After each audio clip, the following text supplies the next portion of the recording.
नमस्ते, मी अश्विनी साई समय सिस्टर चॅनलमध्ये आपलं सर्वांचं खूप खूप स्वागत आहे. तर बघा, आज आहे ना, बघता बघता 7 तारीख आली आणि खूप लवकर लवकर संक्रांत यायला लागले असं वाटायला लागले मला. आणि दरवेळेस म्हणजे आमच्यात सणवार वगैरे असेल ज्यास त्याला मान आहे. तर कुंभारीण मावशी पण येते ना आपलं संक्रांत द्यायला घरी. तर मी काल आईनं विचारून घेतलं म्हणजे किती धान्य द्यायचं असते काय आहे माहिती, पण आईला विचारलेलं बरं. कमी जास्त वगैरे जे असतं ते मला काय जास्ती काय माहिती नसते. म्हटलं आता एक एक तयारी करावं. आणि वरच्यावर थोडंसं माझी प्रेग्नन्सी कसं थोडंसं म्हणजे ह्यावेळेस मला खूप जड चाललंय एकतरी. आणि दुसरी गोष्ट खूप नाजूकपणा चाललंय ह्या गर्भाच्या बाबतीत. आणि मी खूप लवकर दमते, लवकर थकते आणि खूप दमायला येतं मला जरा इकडं तिकडं जर काय केलं बसत उठत. हळूहळू कामं चालू आहेत. तर सकाळचं बघा, पोरींचं डबा नाश्ता म्हणजे काय, कालची भाजी राहिलेली होती का त्यालाच थालीपीठ वगैरे बनवलं होतं, दही लावलं होतं. दही, थालीपीठ, चपाती, भाजी, शेवग्याची आमटी. पोरी पण जेवून गेले दोघी पण. नळाला पाणी आलं. असं सगळं करेपर्यंत एक एक धुणं भांडी करेपर्यंत एकदम थकवा येतो, दमायला येतो. नाहीतर एरवी मी एकदम एनर्जिक असते, तुम्हाला तर माहिती आहे. एकदा जर शेताला गेले की घरी वाटायचं नाही मला. किती म्हणजे दिवस असेपर्यंत किती काम होतील तेवढं करून घ्यावं असं मला वाटायचं. पण आता कसं झालं, थोडंसं आता मी ह्यात अडकले गेलेले आहे. त्यामुळं आता ह्यातनं काय सुटका नाही आहे. आणखीन 2-3 महिने मला हे त्रास सहन करावाच लागणार आहे. नाईलाज आहे. एखादी गोष्ट आपल्याला पाहिजे म्हटल्यानंतर एवढं मला कळालं की सहजासहजी काय मिळणार नाही. म्हटलं संक्रांतीची तयारी एक एक करावंच. एक तर मला पंचायत पडले. स्वतः ब्लाऊज शिवत होते, कसं का असं ना आपण स्वतः शिवत होते. आणि ब्लाऊज शिवायचं एक अडचण, ते एक तापच आहे मला. आणि ह्या वर्षी संक्रांत आहे का पिवळ्या कलरवरती आलेली आहे ह्या वर्षी संक्रांत. आणि काल परवा विमात त्या आले होते ना, त्या बोलत होत्या की बायकांवरती संक्रांत आलेली. ते असते बघा, पुरुषावरती संक्रांत आली आणि बायकावरती संक्रांत आली. अवघड आहे बाई म्हटलं, ह्या वर्षी बायकावर संक्रांत आली. तर म्हटलं तर दरवेळेस संक्रांतीला कशी का असे ना साडी घेत होते मी, साधी भारी का कसं का असं ना. म्हटलं ह्यावेळेस साडी वगैरे काय घ्यायला नको, पण तयारी तर करायची आहे. तर दवाखान्याचा खर्च, परत परीच्या हाताला लागले तिचं पण एक दवाखाना चालू आहे. असं बरंच काय काय काय काय चालू आहे. आणि मला ना असंही एक साडी खूप छान असं एक पसंत पडलेली आहे. तर ती साडी तर पाहुण्यांनी केलेली मला साडी आहे. आणि साडी पण छान आहे. म्हटलं खूप सुंदर अशी साडी आहे ही. तर हीच संक्रांतीला नेसावी. दुसरी गोष्ट, पिवळा कलर वगैरे ह्याच्यामध्ये ॲड वगैरे नाही आहे. आणि आईंना वगैरे मी दाखवले होते ही साडी ह्यांना वगैरे. तर सगळ्यांना आवडली, मला तर आवडलीच आवडली. चला म्हटलं ह्या साडीवर आपण संक्रांत साजरी करावी. खूप छान अशी साडी आहे. मी काय स्वतः घेतलेली नाही आहे, पाहुण्यांनी नेसवलेली साडी आहे. आणि सूत पण अगदी मऊ सूत पण आहे. आणि डिझाईन पण छान आहे. आणि काठ पदर फुगत नाही काय नाही. आणि कलर पण छान आहे, वांगी कलर. विशेष म्हणजे पिवळा नाही आहे. तर मी ऑलरेडी बघा ह्याचा ब्लाऊज काढला आहे. आज पिको फॉल करावं बोलते हळूहळू. जेव्हा आईंच्या साड्या करायच्या होत्या त्यावेळेस मशीन खराब झाली होती, पण घरच्या घरीच आपली मशीन नीट केले ह्यांनी. म्हटलं आज कसल्याही परिस्थितीच करावं, दररोजच माझं हे चालू आहे, हे झालं ते झालं. म्हटलं आज कसल्याही परिस्थितीत पिको फॉल करावा. ब्लाऊज पीस असा आहे.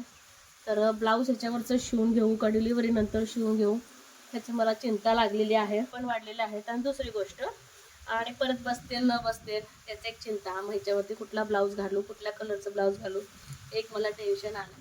असे लीफ आहेत बघा, पानं आहेत, खूप छान डिझाईन आहे. आणि विशेष म्हणजे असं काठ आहे छान. आणि पूर्ण साडी आहे ना भरलेली आहे. आणि नेसल्यानंतर अशी दिसणार आहे. म्हणजे आता ही साडी ह्यावर संक्रांत आपण साजरी करावी. साडी असणं हे गरजेचं आहे. म्हटलं आता कशाला विकत आणायला, इतकी सुंदर पाहुण्यांनी साडी केलेली आहे. तर ही साडी संक्रांतीला नेसावी बोलते. कशी वाटते हे मला कमेंट बॉक्समध्ये सांगा. आणि ब्लाऊज जर शिवून घेतला तर घेईन. आणि नाहीच जर शिवायचं झालं, डिलिव्हरी नंतर जर शिवायचं जर मी म्हटले, तर ह्याच्यावरती कुठला कलर छान दिसतात हे मात्र मला पटकन कमेंट बॉक्समध्ये सांगा. कारण की खूप वेळ माझ्याकडं कमी आहे. तर पूर्ण साडी अशी आहे बघा, सुंदर आहे साडी, एकदम छान आहे. त्यामुळे मला साडी बिडी विकत घ्यायला काही नकोच. आणि पदर पण खूप सुंदर आहे, अगदी भरीव आहे पदर. तर आज ह्याचं थोडंसं काटे वगैरे हे ना थोडंसं कट करून घेते आणि पिको आणि फॉल लावून घेते. आपलं हळूहळू टुकू आता काय सईपरी वगैरे काय नाही येतं, त्यामुळं मग होईल असं वाटते मला. पदर पण सुंदर आहे आणि आमच्यात पदर गावात वगैरे गेलं देवाला वगैरे घ्यावाच लागतं. पदर घेतल्यावर पण अगदी रिच दिसतं, छान दिसते. तर ही साडी संक्रांतीला मी नेसणार आहे. तर ह्याच्यावरती सांगा कुठल्या कलरचं ब्लाऊज अगदी व्यवस्थित टकाटक असं दिसते. तर हळूहळू एक एक एक एक संक्रांतीची तयारी चालू करते. तर ब्लाऊजचं पण बघून घेते काय होतंय आणि साडी आवडली का हे सांगा. तुम्हाला आज एक बागेतली गंमत दाखवते. तर हे तर मला आज करायचंच आहे ह्या साडीचं काम. आणि सोलापूरची यात्रा पण आता चालू होते. दरवर्षी 14-15 तारखेला संक्रांत येते, 14ला भोगी येते. ह्या वर्षी ना एकादशी दिवशी संक्रांत आलेली आहे आणि 13 तारखेला भोगी आलेले आहे. माझं माहेर सोलापूर, खूप मोठी गड्ड्याची यात्रा भरलेली असते. यावर्षी तिकडं पण जाता येत नाही. सहसा मी लग्न झाल्यापासून 2-3 तास गड्ड्याची यात्रेला गेले असेल, नाहीतर नसतेच. इथली तिथली यात्रा असते, जतची सांगोलची असते, पण खूप भली मोठी यात्रा भरलेली असते सिद्धेश्वरच्या मंदिरामध्ये. तर चला तुम्हाला गंमत दाखवते. दूध चपाती खाऊन झोपलाय. तर मी नेहमी म्हणायची बघा, जेव्हा जेव्हा केळीचं झाड दाखवायचं तर मी नेहमी म्हणायची मला कमेंटमध्ये सांगा की हे आपले केळी जे आहेत ते मोठी का होत नाही. त्याकडं अनुभव नाही. लावले केळी मस्त लावून 4-5 वर्ष झाली. 2 वर्षानंतर केळीला कोंब फुटला पहिलं केळीला, त्याचा जो आता हे आम्ही खुंटा ह्याचा काढलोय आणि एवढ्याशेच केळी आणि पिकायचे, मोठेच व्हायचं नाही. तर आम्हाला वाटायचं आम्ही इतकं पाणी खत घालतो तरी पण केळी मोठी का होत नाही. सईपरी तर वाटच बघायची की आई केळी कधी मोठे होते, घरची केळी कधी खायची. पण एक आजी आल्या होत्या, चहा प्यायला बोलवलं होतं मी त्यांना. तर त्यांचं सहज केळीच्या झाडावरती लक्ष गेलं आणि त्यांनी बोलले की अश्विनी केळीच्या पुढचं ते केळफूल असतं बघा, ते कोंब का काढलं नाही म्हणले. ते जोपर्यंत तुम्ही हे कोंब काढत नाही तोपर्यंत केळी मोठी होत नाही. ते कोंब पण दाखवते. आजीला ते पण विचारलं हे कोंब म्हणजे कधी काढायचं. तर पाठीमागे ना 7 किंवा 6 जर फण्या केळीच्या निघाल्या की मग ते कोंब आपण ना असं गोल फिरवून काढायचं, मग केळीची वाढ होते. तुम्ही कोंबच ठेवलं नाही, काढलंच नाही तर ते वाढ होत नाही. आम्हाला वाटायचं ते कोंब काढलं का त्याला जिवायला लागेल म्हणून आम्ही तसंच ठेवायचो. तर 3 वर्ष झालं आमची केळी ह्यामुळं फेल गेली. काही गोष्टी माणसाला माहीत नसतं बघा, कुठल्या तर रूपाने कोणतरी येऊन सांगून जातं. तसं माझी गोष्ट झालेली आहे. पपई काढायची म्हणले होते. हे बघा लमकुळं आपलं पपई लागायला लागले. तर आणि ती कोंब काढल्यापासून तुम्हाला दाखवते थोडासा केळीचा आकार थोडं मोठं व्हायला लागलं आणि इकडून अशी केळी येलेली होती. तर ह्या बाजूनं बघा पुढं आलेली दाखवते तुम्हाला. ह्या बाजूनं पुढं आलेली आणि त्याचं हे कोंब. जर हे कोंब जर आम्ही आधीच काढलं असतो ना तर ह्याचे पण फण्या लागले असते. त्या आजी बोलल्या जसं की 1 2 3 3 4 5 फण्या आमच्या वाया गेल्या. आणि ते केळफूल वगैरे म्हणतात ना हे आहे. आम्हाला वाटलं जर हे काढलं असतं आम्ही जिवाळा लागेल आणि सगळंच केळी सुकल असं आम्हाला वाटलं. तर ते आजी आल्या पेरगाळून काढल्या. हे एक बरं झालं. आता बघू इथनं आपले केळं मोठे होते त्याच्या पाणी येते थोडं म्हणजे आता बघू आता इथनं फरक जाणवते का. का नाही गोलाई अजिबात येत नव्हती. अगदी 1 नंबर आपली मशीन ना तयार झाले. हे बघा चपटी शिलाई पडत होती, त्यामुळं 80 साड्या बाहेर कराव्या लागल्या मला घरी मशीन असून.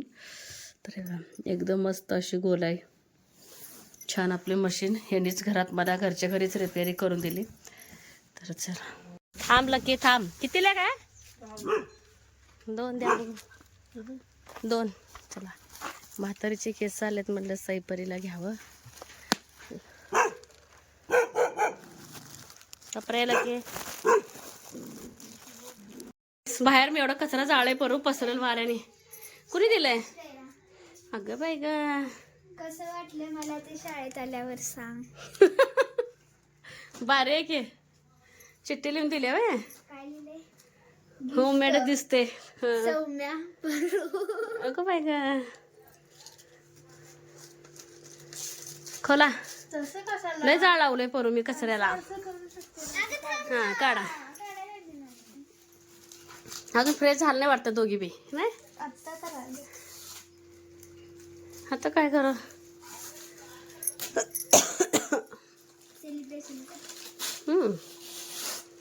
खोला.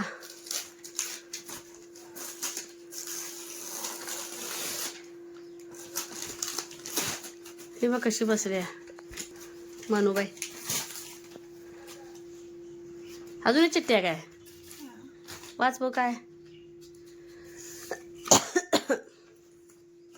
माझी मैत्रीण सौम्या हिला माझ्याकडून आभाळभर वाढदिवसाच्या खूप खूप शुभेच्छा. बर. Happy birthday. ती पण आहे का मगाच आहे का? नाही म्हणायचं. काय चॉकलेट दिले का? चॉकलेटच्या बॉक्स मध्ये काय आहे? काय माहिती. चॉकलेट आहे. हा चॉकलेट आहे. मग चॉकलेट दिलं असणार आहे. पण मी कुणाला दीदीकडून खोल, तू हाताला लागलेलं ना. नाही खोलते. अगं आज दुखत नाही बघ सोनूला. आज गिफ्ट. हा कुणाला नाही ना. अगं असू तर दे चॉकलेट. दुसरं कोण आहे तर दीदीच आहे की.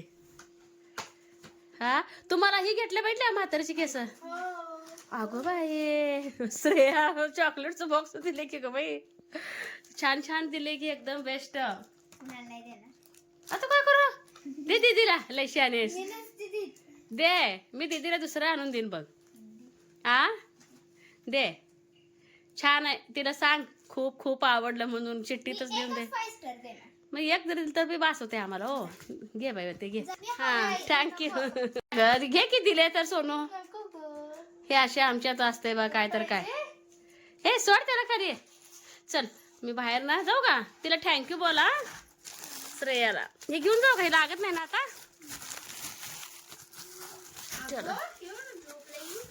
आणि ना पूर्ण गार्डन क्लीन केलं. अगदी क्लीन केलं. इतकं पालं होतं ना. खूप क्लीन केलं आणि खूप मोठा असा जाळ लावला आहे मी.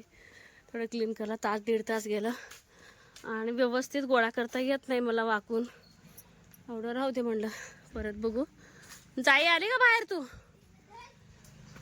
ठेव ठेव दीदीचं पण आण. ठेव इथं.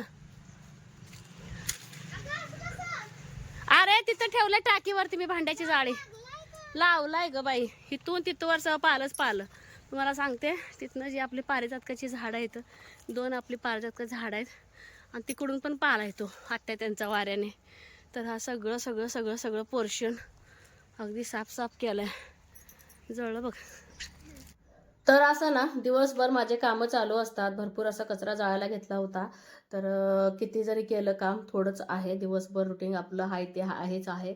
आणि पोरांचं असं काहीतरी गोड भांडणं असतात. असं चाललंच पाहिजे. त्याशिवाय मोठे झाल्यानंतर त्यांना ह्या गोड आठवणी लक्षात येणार नाही. जेव्हा ते जबाबदारीत पडतील, जॉबमधला जातील किंवा त्यांची मुलं होतील त्यावेळेस त्यांना सगळ्या गोष्टी आठवणीत येतील.